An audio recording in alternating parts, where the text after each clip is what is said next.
Makanya saya ini jenis kiai yang jarang istighfar. Ini bukan karena sombong. Saya ulang lagi, bukan karena sombong. Saya itu pengagum Sufyan Ats-Tsauri, itu di antara khasnya itu jarang berdoa. Ketika ditanya, kenapa kamu jarang berdoa? Assalamualaikum warahmatullahi wabarakatuh. Nahmaduka ya ghafuru ya syakuru wa sholli wa sallim barik ala sayyidina wa ala Muhammadin wa ala alihi wa sahbihi asma'in amma ba'du. Ini alhamdulillah kalau sakit bayar utang ini sama Habib Jinten, karena beliau pernah rawuh di mbah saya di Fakhriyah.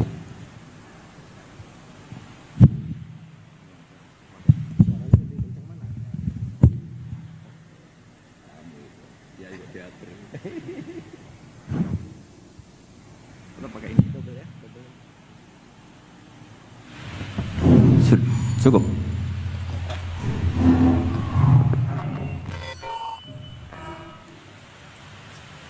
Bon, cekap saja. Terus dulu 3 tahun yang lalu kalau nggak salah beliau rawuh di Pondok Fakhriyah, itu milik mbahnya Ki Hamid Pasuruan, juga masih mbah saya Ki Abdullah bin Umar. Mbah saya namanya Fatimah binti Idrus bin Umar. Masih ingat saya ketika itu beliau menyebut satu ayat wattaba'tu millata abai. Ini kata beliau Ustadz Mansur, umumnya orang tuh ingat kehormatan bapak-bapaknya yang keren-keren. Kata Habib Jinten, baca wattaba'tu, yang penting tuh ikutnya bukan bapaknya. Saya masih ingat. Terus Gus-Gus diem semua, sadar kalau dimarahin Habib Jinten. Jadi ya Gus-Gus diluk semua, tak tanya kenapa diluk, ini orang dari Jakarta kok marah Gus. Ya itu unik, itu cara istidlal guru-guru kita. Jadi kalau wattaba'tu millata abai, kata beliau rohnya itu di wattaba'tu itu. Ittiba awal cuma istakhir badai. Ittiba awalan baru bangga dengan bapak-bapaknya. Jangan bangga dulu nggak ittiba gitu. Jadi alim dulu baru bangga Habib Jinten. Jangan bangga muridnya Habib Jinten ndak alim-alim. Gitu Beb.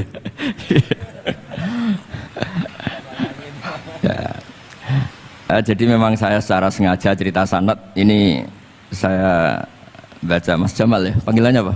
Mas Jamal. Mas Jamal ya. Pertama saya baca Al-Iqdul Farid, ini karangannya Said Muhammad bin Alawi. Di sini saya baca supaya barokah dari karangannya Sayyid Muhammad.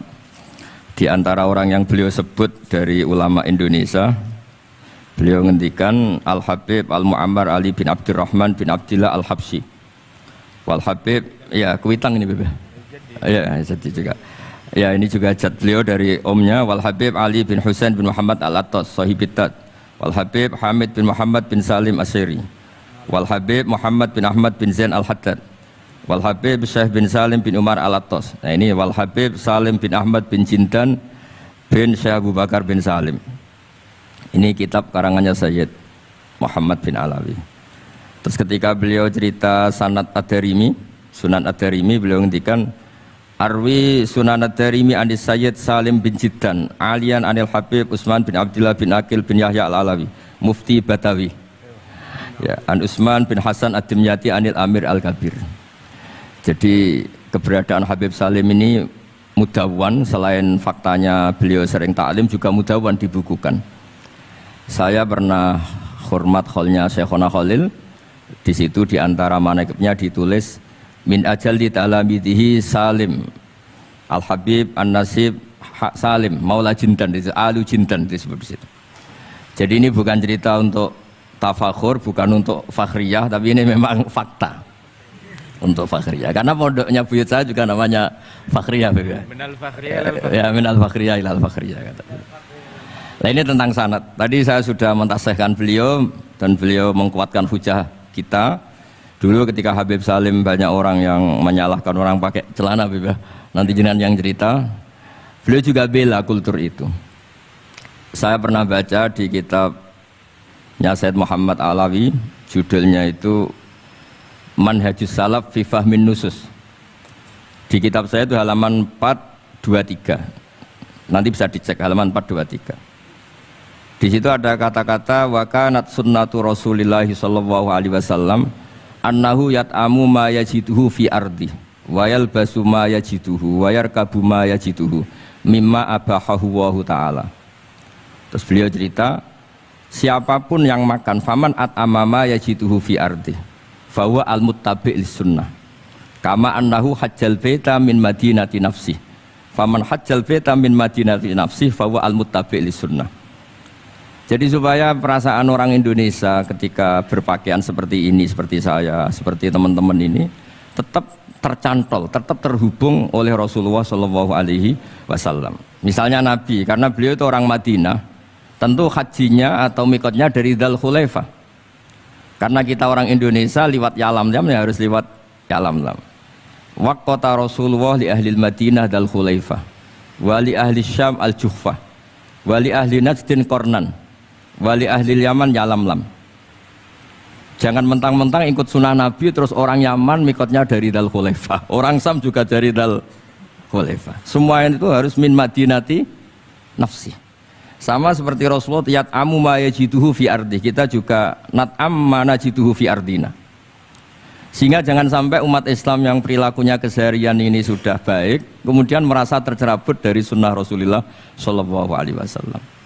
Karena Nabi seperti mana kita ingin dan kita tahu, ketika ada orang Arabi bilang Allahumma arhamni wa Muhammadan wala tarham ma'ana ahadan, ya Allah hanya saya dan Muhammad yang perlu engkau kasihani, yang lain jangan. Kata Nabi laqad tahajjarta wasi'an, rahmat Allah yang luas ini kamu persempit hanya karena mungkin kita orang Jawa, orang Indonesia. Makanya saya ini bangga ngaji sama Mbah Mun, beliau orang Jawa, saya ngaji juga hanya di Indonesia. Tapi guyonannya Mbah Mun dulu itu lucu. Wong koyok kon tuh kayak orang Jawa kayak kamu tuh mesti ada yang alim, karena Islam ini kafatal linnas. Makanya yang ahli nahwu itu Imam Sibawayh, padahal beliau Persia. Imam Ghazali juga bukan orang Arab tapi alim hujatul Islam, karena Allah ingin memaklumatkan bahwa agama ini kafatal linnas, bukan milik orang Arab saja, bukan milik siapa saja, tapi kafatal linnas. Makanya kita harus bangga dengan tradisi para habaib. Ada Rauhah Bukhari. Bukhari itu kita tahu namanya itu Muhammad bin Ismail bin Ibrahim bin Mughirah. Setelah itu sudah namanya bin Bardasbah. Maula al-Ju'fi ini, Bardasbah itu orang yang dulu diislamkan keluarga al-Ju'fi. Itu Mbah Mun kalau guyon itu Bardasbah cara Jawa mbok parmin mbok parlan. Tapi nyatanya dia putu alim alamah namanya Imam Bukhari. Artinya kita tentu sepakat, sangat-sangat sepakat, sangat menghormati orang-orang yang arfa'u minna nasaban kayak para habib. Tapi para habib juga mau ngakui kayak pakai Bukhari as-Sahihul Kutub ba'da Kitabil Al-Bukhari. Sehingga memang nggak pernah ada masalah secara sanad, secara tradisi. Di kitabnya Sayyid Muhammad ini ada sanad dari ulama India yang orangnya juga macam-macam, dari marga macam-macam. Jadi saya mohon barokahnya sanad ini kemudian kita tahu apa sih sanad itu. Sanad itu ya kadang-kadang harus lewat orang yang mungkin kita tidak cocok. Dulu itu ada sahabat tanya, kalau mencium istrinya pas Ramadan itu sah apa enggak? Kebetulan ditanya itu Maimunah. Enggak tanya Saudah karena sangat yakin enggak itu, kalau Saudah itu enggak. Itu Maimunah jawabnya, kalau kita enggak ngalamin, coba tanya Aisyah yang potensi ngalamin dicium pas Ramadan. Sebetulnya istri yang Nabi itu sama Aisyah itu ya agak gimana yang namanya Doro itu ya rival. Akhirnya tanya, ya Aisyah, gimana hukumnya lelaki mencium istrinya pas Ramadan? Ya dijawab sama Aisyah, qabbalani Rasulullah wa huwa shaim. Yang lainnya nggak bisa jawab, mau nggak ngalami. Jadi sanad tuh kadang ya cocok nggak cocok ya memang itu fakta. Cara mandi junub, kayak apa pinternya sahabat cowok kalau mandi junub ya nggak tahu. Akhirnya tanya sama Sayyidah Aisyah, sama Sayyidah Maimunah. Apapun dekatnya istri Rasulullah, kalau perang ya nggak tahu. Wong itu lelaki. Begitu juga afdolus sahabah kayak Abu Bakar, kadang harus mendapatkan hadis dari orang-orang yang nyun sewu agak deso. Bahkan kadang maula kayak Sauban, kayak Rabi'ah bin Ka'ab. Orang-orang biasa sekali. Khodim dulu. Tapi ini kan barokahnya khodim itu tahu keseharian Rasulullah SAW di dalam. Misalnya Anas, apa kenangan kamu dengan Rasulullah? Kenangan saya itu saya khodam tu Rasulullah SAW asyra sinin. 10 tahun saya itu tidak pernah melakukan sesuatu, ditanya Nabi 5 sonata. Wala li syai'in taraktu 5 tarakta. Sehingga kalau saya pas baik itu ya nggak berani tanya anak dalam saya, ngapain kamu? Ben sawangane pinter anut sunah Rasulullah sallallahu alaihi wasallam. Akhirnya can dalam kula nggih saenake beb gemrang pun ora tau ditakoki.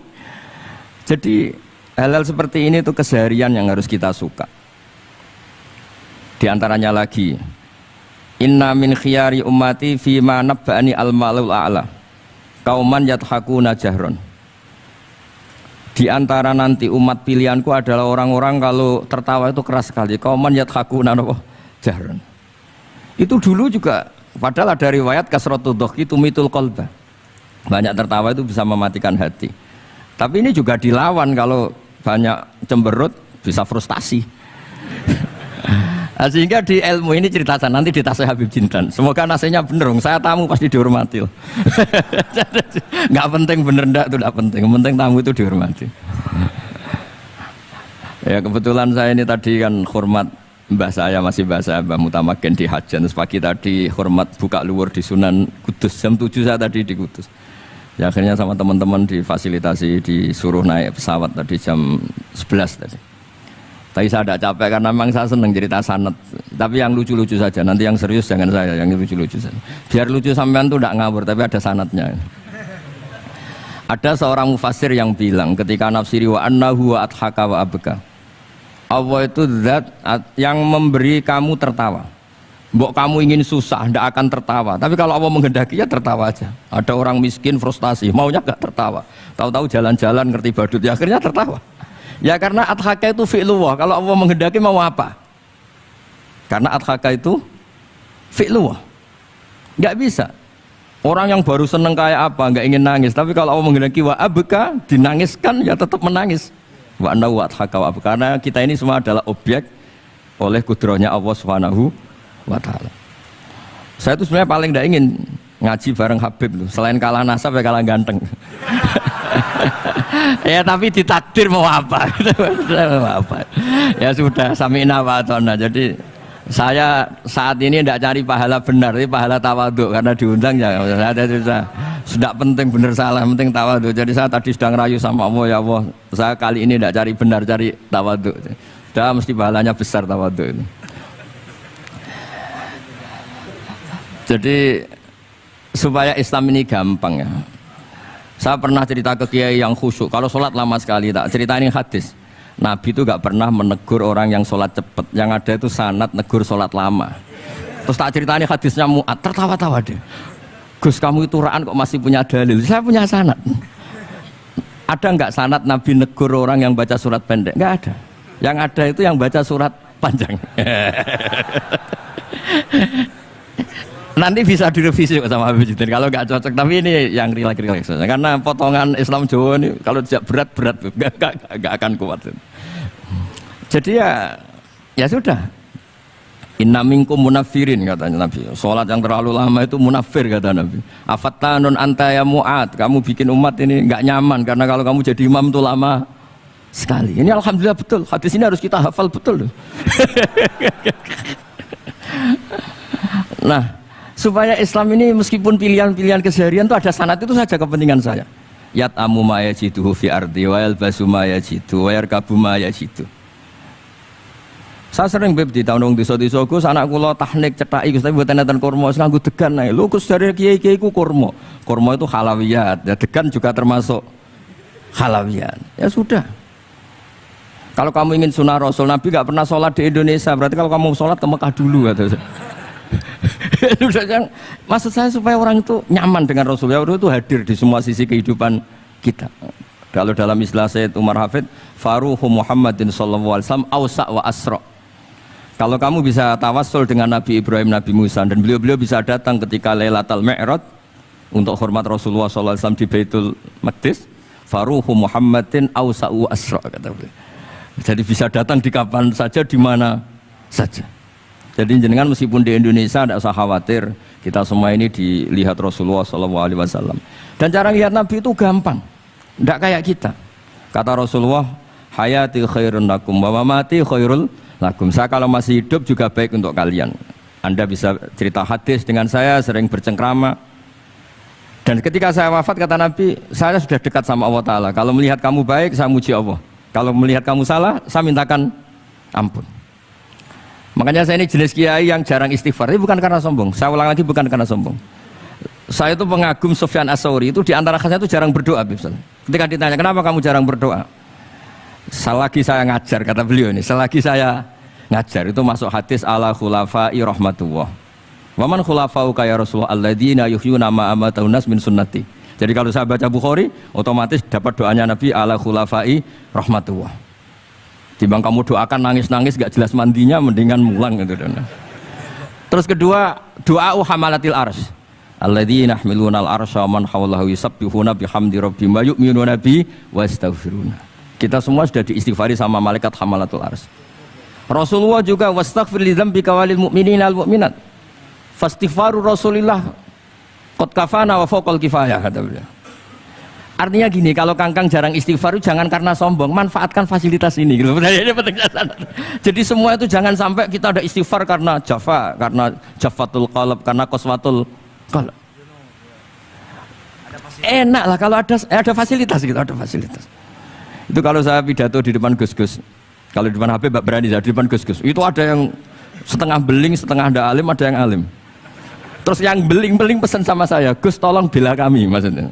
Ya kadang-kadang mubalek kan order pesenan itu.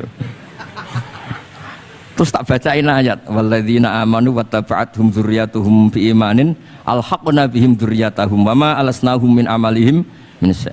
Orang aba-abanya iman, anaknya iman itu nanti surganya disertakan mbahnya meskipun kelas amalnya ndak sama. Jadi mbah-mbahnya alim alama, anaknya yang ndak alim nanti surganya sama-sama yang alim. Kenapa sih kalau ada fasilitas gak dipakai? Pakai aja gak apa-apa kan. Yang alim yang komplain. Sudah kamu yang alim dihormati, dicucup, salami template, yang ikhlas saja, tidak usah protes kata saya gitu.